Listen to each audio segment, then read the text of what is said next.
Welcome back to part 2 ವಿಡಿಯೋಗೆ. ವಿಡಿಯೋದಲ್ಲಿ ಹೇಳಿರೋ ಹಾಗೆ ಹಬ್ಬಕ್ಕೋಸ್ಕರ ಎಣ್ಣೆ ತಿಂಡಿಗಳೆಲ್ಲ ಮಾಡ್ತಾ ಇದ್ದೀವಿ. ನನ್ನ ತಂಗಿ ಎಲ್ಲ ಆದಮೇಲೆ ಲಾಸ್ಟಿಗೆ ಬಂದಿದ್ದಾಳೆ, ನಾನು ಕೆಲಸ ಮಾಡ್ತಾಯಿದ್ದೀನಿ ನೋಡಿ ಅಂತ. ಇಷ್ಟೇ ನಮ್ದು ಕೆಲಸ. ಆಗ್ತೀನಿ ಖಂಡಿತ. ಅಷ್ಟು ಕೆಲಸ ಎಲ್ಲ ಮಾಡಿರೋದು ನಾವು. ಇವ್ರು ಬಂದು ಇಷ್ಟೆಷ್ಟು ಕಸ ಗುಡಿಸ್ಬಿಟ್ಟು ನಾನೇ ಮಾಡಿದ್ದಂತ ಬಿಲ್ಡಪ್ ತೊಗೊಂತಾಳೆ. ಬೆಳ್ಳಗೆ ಬೇರೆ ಕಾಣಿಸ್ತಿದ್ದೆ ಇವತ್ತು. ಇದೆಲ್ಲ ಮಾಡಿದ್ದು ನಾನೇ ಫ್ರೆಂಡ್ಸ್. ಮಧ್ಯದಲ್ಲಿ ಊಟ ಮಾಡಿಕೊಂಡು ಬ್ರೇಕ್ ತೊಗೊಂಡು ಇವಾಗ ಲಾಸ್ಟ್ ಫೈನಲ್ ಆಗಿ ನಿಪ್ಪಟ್ಟು ಮಾಡ್ತಾಯಿದ್ದೀವಿ. ನಿಪ್ಪಟ್ಟು ಅದು ಮಾಡೋದಕ್ಕಿಂತ ಜಾಸ್ತಿ ತಿಂದಿದೆ ಹೆಚ್ಚು. ಅದಾದಮೇಲೆ ರಾತ್ರಿ ಊಟಕ್ಕೆ ಬೇಳೆ ಸಾಂಬಾರು ಮಾಡ್ತಾಯಿದ್ದೀನಿ. ಸಾಂಬಾರೆಲ್ಲ ಮಾಡಿ ಇವತ್ತು ನಮ್ಮೂರಲ್ಲಿ ಗಣೇಶ ಕುಂಡಿಸಿದ್ರಲ್ಲ, ಅದಕ್ಕೆ ಆಟ ಆಡಿಸ್ತಾಯಿದ್ರು. ಅದನ್ನು ನೋಡೋಣ ಅಂತೇಳಿ ಬಂದಿದ್ವಿ.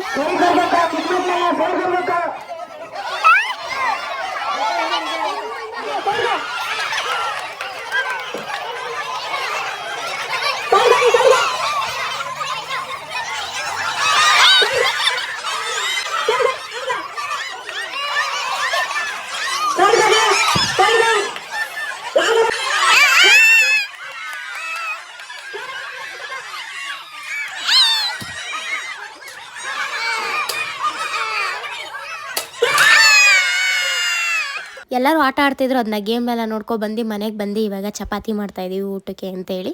ನಾನು ಯಾವಾಗ ಚಪಾತಿ ಮಾಡಿದ್ರು ಒಂದು ಬಿಸಿ ಬಿಸಿ ಚಪಾತಿಗೆ ತುಪ್ಪ ಸಕ್ಕರೆ ಹಾಕ್ಕೊಂಡು ತಿನ್ನೋದಂತೂ ಅಭ್ಯಾಸ ಆಗಿದೆ. ಇದು ನಾನು ನನ್ನ ಫ್ರೆಂಡಿಂದ ಕಲ್ತಿದ್ದು. ಚೆನ್ನಾಗಿರುತ್ತೆ, ನೀವು ಒಂದ್ಸತಿ ಟ್ರೈ ಮಾಡಿ. ಊಟ ಎಲ್ಲ ಆದಮೇಲೆ ನಮ್ಮ ಪಾಪಗೆ ಊಟ ಮಾಡು ಅಂತ ಕೊಟ್ಟರೆ ಅವಳಿಲ್ಲ ನಾನು ಬರೀತೀನಿ ಅಂತ ಇವಾಗಲೇ ಬರ್ಕೊಂಡು ಕೂತವಳೆ. ಇವತ್ತಿನ ದಿನ ಇಷ್ಟ. ಎಲ್ರಿಗೂ ಓಕೆ ಬಾಯ್.